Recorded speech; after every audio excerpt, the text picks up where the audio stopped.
Luke, many thanks for joining us. Going back to the start of the season, you returned to action in the tour match against South Africa after a gruelling period of rehab, and you're out for a first ball duck, admittedly against one of the best bowlers in the world. But then, in a match that starts 2 days later against Durham in the Championship, you go on and make your career best 258. Just talk us through that emotional journey that week. Well, yeah, it was obviously a massive rollercoaster for me. I was extremely disappointed to miss the start of the season with my knee injury, which I had surgery for in January, and progress on my rehab took a little bit longer than expected. So yeah, I hardly faced any bowlers in the nets, to be honest with you. I think I had some practice against the sidearm with Mike Yardy in the nets, but I had one net with bowlers. Had that game with a 90-mile-an-hour Yorker straight on the foot.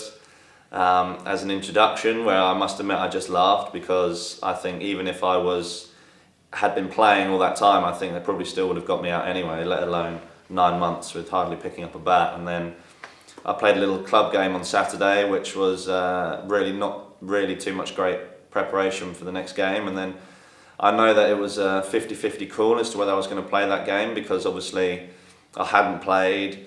My physical fitness still wasn't ideal, but luckily I got the nod, got the trust from the coaches, and then went out and then did that. Yeah, it was crazy, because I think I just had spent so much time off the field not playing, because I was in Australia in the winter where I couldn't play either through my knee, which was added frustration. That once I got on the pitch, I just didn't want to leave, and I was determined to make the most of every second and every ball that came down to me. It was the most important ball, because I'd spent so much time away from the game. But I never would have expected to go out and play the way I did, and it just was a springboard into the season, and luckily I was able to have a really good season on top of that. And talking of that season, 1,200 runs, a bit more than that, 400s, a new top score, and an opportunity to captain the side, all in just 12 matches. That's quite an incredible season. You must be thrilled. Yeah, obviously from a personal point of view, it was absolutely fantastic. Getting that 250 and then another 150 in tricky conditions against Worcester here, which set up a win, and then 90 not out against Leicester in a run chase. I was very pleased that not only was I getting some good scores, but they were contributing to wins as well, which was really pleasing. And the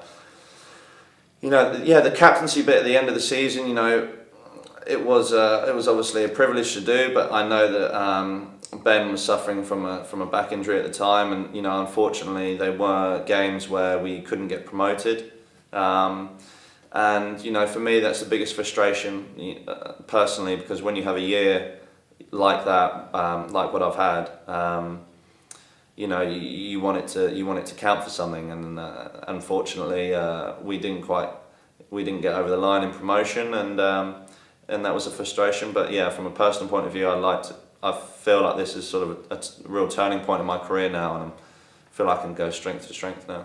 And do you think that the injury problems, the layoff, added to your hunger this season? Yeah, no doubt. It sort of made me appreciate how much I enjoy the game as well, actually playing the game. Because when it's your job and you're under pressure and under scrutiny, sometimes you can forget that you actually do enjoy playing the game. And obviously, when you're doing well, you enjoy it more. So, but yeah, my hunger definitely. I've always been hungry to do well, but I think this year with the injury, it definitely increased it. And just talking briefly again about that injury.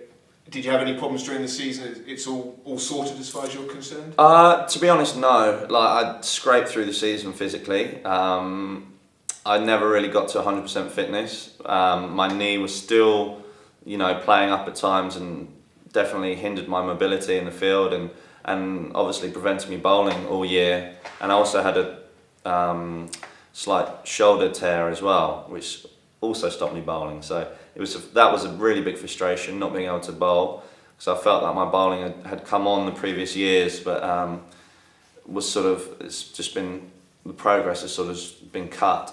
So yeah, big target for this winter is to get back to real physical fitness again, and try and go again next year. So the bowling is still something you see very much as part of your game in the future. You want to keep that if you can physically? Absolutely. I think this is the added frustration is I just sort of become, in my opinion and whatever, a bit better than just a part-timer. I've become a genuine option with the ball. So yeah, I'm very much looking forward to the challenge of trying to get back and improve and push on with my bowling to go along with my batting. At the end of last season, we spoke to you, and I think you mentioned you'd set yourself a target for this year of somewhere in the region of 1,000 to 1,200 runs, and of course you've exceeded that. Are targets a big part of your game? Is this something you use to motivate yourself both season long and also within an innings? I think it's an interesting question because I feel that sometimes I can put myself under too much pressure with long-term goals. So I found that if I break it down a little bit better, then I'm more likely to achieve the end outcome. But no, I suppose I have a rough target of like around 100 runs a game in an ideal world, and I was able to achieve that and more this year. And I think if you set yourself that sort of target, I mean you're going to have a fantastic season. But no, in reality, I don't really set myself too many targets. I just try and play each innings and be as ruthless as I possibly can with each innings, and I was able to do that this year. You touched on your captaincy debut for Sussex at the end of the season. Just tell us what that means to you. What it's like to lead out your home county here at the First Central County Ground.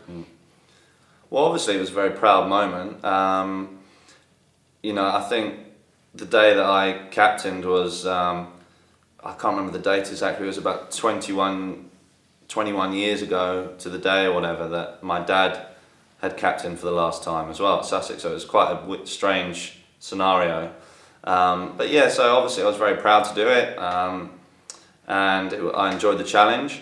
I think given the fact that they were sort of dead games really, that we couldn't get promoted, but obviously individuals still had massive motivation for their own targets and to prove a point as a team. But I think that helped me that calmed me, that relaxed me a little bit, because I knew that say if it wasn't going absolutely to plan, at the end of the day it wasn't going to lead to promotion or relegation. So when I was getting very pent up or frustrated, I sort of said to myself, it's okay, But I think it would be interesting. Whenever in the future the time comes when I ever get a leadership opportunity, those games where it's crunch games and things aren't going well, how to manage your emotions. Yeah, it was a good challenge, and I very much enjoyed it. And was it nice? Obviously, you made your debut as captain up in Durham, and then to come down and finish the season captaining here at home. Was that even more special? The home of Sussex cricket. Yeah, that was cool. It was cool, and it was a very proud moment. It takes you away from your own performance a little bit, and you're so engaged in every ball that's being bowled when you're out on the field as well. I mean, you live every moment of the game, and I think when it comes to the batting, especially up in Durham, we sort of decided to bat first at Durham in September at 10:30 a.m. start sort of thing, which raised some eyebrows. So as an opening batter, and captain of that game, you sort of determined to make sure that was the right decision. So I think it can help your performance, gives you that added responsibility, and it definitely helped me the last two games. And of course, you scored hundreds in both those games, so that suggests that added responsibility, again, as a motivating factor for your own game, played a big part. Well, I think it takes you away from just scoring runs for yourself.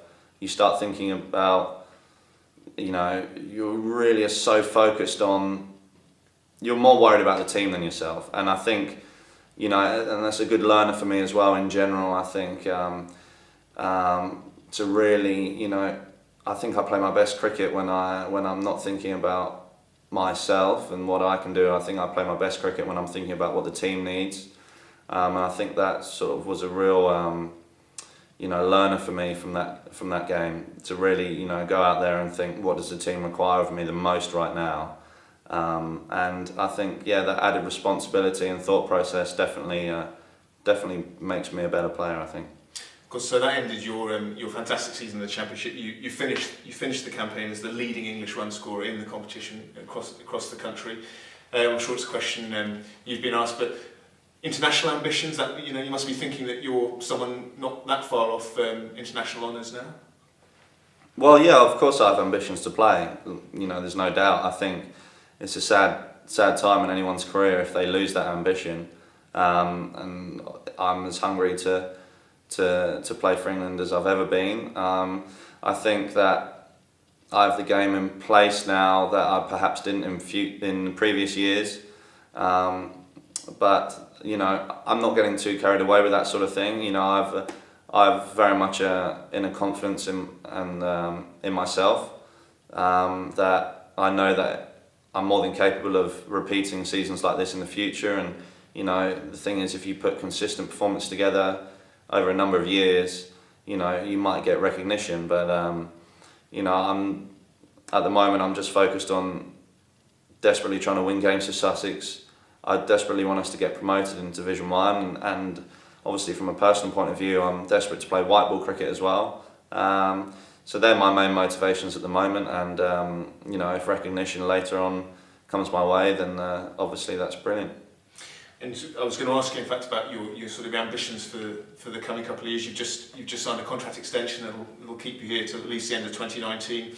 You mentioned white ball cricket and consistency. Those are the key aims for you personally in the next couple of years? Yeah, absolutely. I feel like this year's been sort of a watershed moment for me in my career so far. I think I improved quite a lot last year from the previous year, but then I've gone on quite a lot further this year from last. So I feel my game's in place to perform in all formats. If fit enough and given the opportunity, I believe that I'm more than capable of producing performances in all those formats. So yeah, and I don't want this to be a flash in the pan season. I think a season like this has been on the cards for me for a while. I've had in previous seasons I've had a purple patch where I've scored a lot of runs in a 6-week period and then tailed off towards the back end of the season. Whereas this season I was able to really be consistent throughout the whole season, and I've definitely been looking to reproduce that in the coming seasons.